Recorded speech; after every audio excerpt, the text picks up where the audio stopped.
We're rolling. Hello, everyone. Welcome back to another episode of Tech Tuesdays. My name is Ben. I'm Tim. And we're back with another episode, episode 7, For the People. Tech Tuesdays is back. Sorry for the delay. The audio quality on our last take for episode 7 did not go as well as we wanted. So we're doing it again, but that is okay. And so we'll get this out as soon as possible for you all. And we'll just jump right into it with question 1. I believe I read it first last time, but I'll let you go for it, Tim. Oh, words. Okay, John, was it Francis Laundry, 9650? John. It's Landry. Oh, yeah. Yeah. Anyways, hello, tech team. I have a question regarding the advanced computer tuning software. Great question. When the cable's hooked up and connected to the computer and the car is running, why the data's on the fuel learning tab remains at 0, even if I hit trace. I have a blue square that's bouncing at different places in the table, but data is always 0. Neat.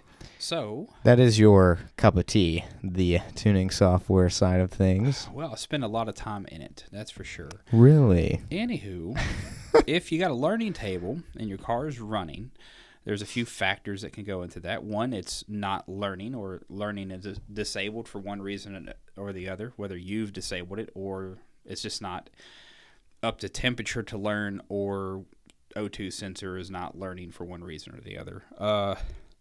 Or if it's at such a low value that it does not need very much compensation, just a few percent off target, then it won't feel inclined to learn that very, very small amount of fuel. It'll just say, we're real close there, we'll leave that alone. So if it's not needing to learn, it's going to always indicate 0. Normally, you can run a car for 3 to 5 minutes, 10 minutes, let it get to temperature. Eventually it'll start learning and start populating that data. If it's probably just a situation where it just doesn't need to learn. I've had a few tunes that I've done that the learning table will never populate anything because we have got the fuel table, the based fuel table, so close that it just doesn't need to compensate anywhere. It just says, yes, good fuel, no need to compensate. So that's probably what you got going on. Either it's not learning yet, or it's disabled, or it's so close it doesn't need to, especially if it says zeros. Also, when you're linked to the software and you want to see an update, just hit the up button at the top or at the bottom of the screen, and it will bring that information from the ECU to display to you. And then you can use the trace parameters to actually see where at in the table that it's, idling, learning, driving, etc. So where would you say if somebody's running the advanced tuning software for the first time, I know we do have a video about it on our YouTube channel. Extremely basic video. But for somebody who is watching this video, never done the advanced tuning software, how does one get it, hook it up, and start using it, just to hook it up to their system first try? Download it off our website. Always a plus. You'll need the CAN data cable. It's silver, shiny, it's pretty. You can purchase it from us depending on what system you have. It may come in the box. Essentially, download the software, open the software, plug the link cable into your laptop and into your wiring harness where your handheld plugs in at, and turn the key on in your car, and make sure you have a couple of blue lights on your link cable. Yep. Hit the link, the two little chain links at the top of the screen on the software. It'll communicate with the ECU and then bring over that entire tune. And then display what that tune is and what the data is, and fuel tables and timing, learning, etc. And then you can just manipulate from there. Yep. Great job. This was actually a test for me on you. I was just the upper echelon, as you say. They brought me in here, and this is a test. And you're doing pretty good so far, I have to say. Oh, one thing you find about me, I can't be tested. Alrighty, question 2, we'll jump right back into it. Paul Perrick 7789 says, does the ECU learn the pedal and throttle body like the Holley Terminator learns? And does the 0 to 100 on the body and then you tap the pedal twice. I guess this is like a something that you would use on a Holly system for setup or something like that. When you're teaching a Holly pedal, you go in and it's like, TPS auto set or whatever. You activate that and you go up and down with the pedal fully twice. It sees the values, sees the minimum, sees the maximum, minimum, maximum, and it sets those values in a little background table.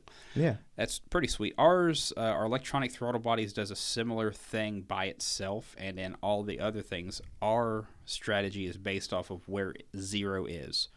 So there's some other values, some ADC values that looks at the analog signal and converts it to a digital signal, and the minimum TPS value is going to be in there, and we can set that wherever your foot's off the throttle plate's closed, all that jazz. You can just click that, and that's 0, because that's the most important thing. Not so much is it going to read 100% TPS. It's more like, is the throttle blades open? Because it's going to be able to still read enough range to go into wide open throttle, and the main strategy behind our TPS is knowing whether it's opened or closed, and when to go into what table, whether you're going decelerating into follow, so you got a closed throttle position, but you're still in RPMs, so it references a different timing table, or whether you're an idle or park cruise. So that's the main stuff. And then everything else with TPS is really based off of delta. So if you whack into the throttle rapidly, it sees that rate of change and then adds a bit of extra fuel and all that other whatnot. So that's the most important for us. And ours does have a function called TPS auto set in the wizard that sets 0. So that's important to us. Yeah. We don't have to be like everybody else and how their strategy works, because those things are kind of irrelevant in our systems. Yeah, agreed. Awesome. Cool beans. Moving on. Question 3. Coolest of beans. Oh, look, you can see my pinstriping job on the back of my laptop. Oh my goodness, we're using I just realized that the laptop's in the video. No, it's totally fine. Von Hot Rod did this. I was at SEMA last year. Oh yeah. Yeah, it's pretty sweet. That's pretty. I do like it. It's pretty. I like it. If you're gonna have a tuning laptop, you can either go one of two ways. It's got to be badass. Are you kidding me? Yeah, pinstriping or stickers. Now they can see it. Let's see what we got. Any plans? All right, so this is from right here. No wait. Oh. Yeah, you got it. Question 3. Question 3. All right. Yep. I was way down here. Yep. Jeremy Heaps. I think I talked to him on the phone at one point. Sounds familiar. I'm pretty sure I talked to the guy. Yeah.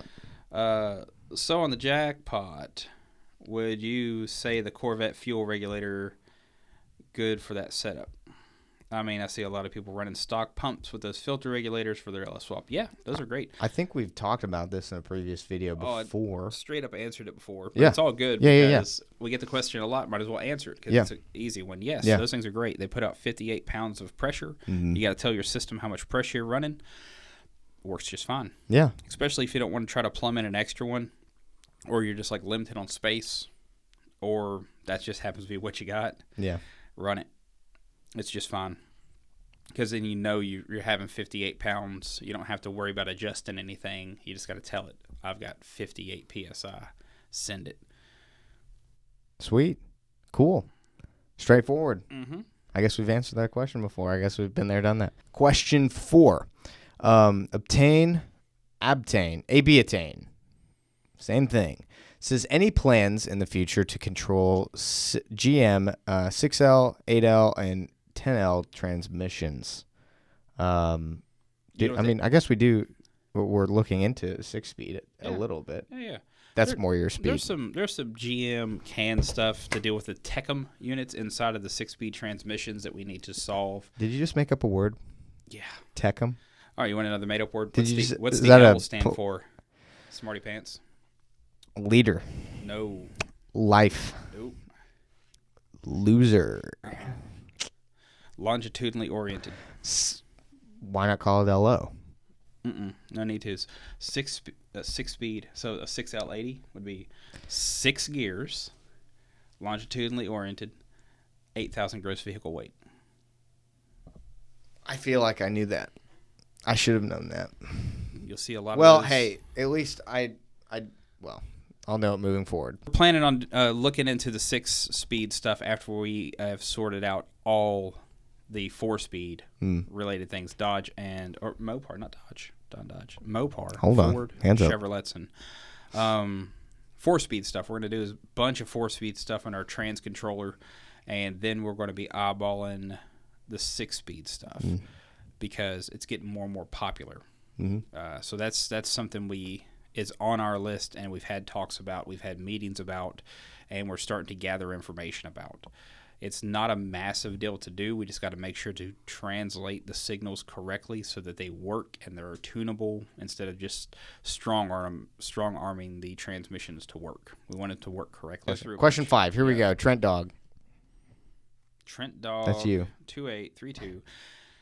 Anyone know of any tuners that can tune the Aces EFI? I can find a dozen or so more of the Holley tuners. Yeah. And to do his LS remotely. But I'm at a loss when it comes to the kill shot. So yeah, we've released an authorized tuner program. The application's on our website. So if you are a tuner, actively tuning, doing everybody else's systems, we've been getting a lot of requests through email about people asking for a class. How do you sign up for the class? Or weirdly enough, how much does it pay? It's not a job opportunity. It's a deal opportunity.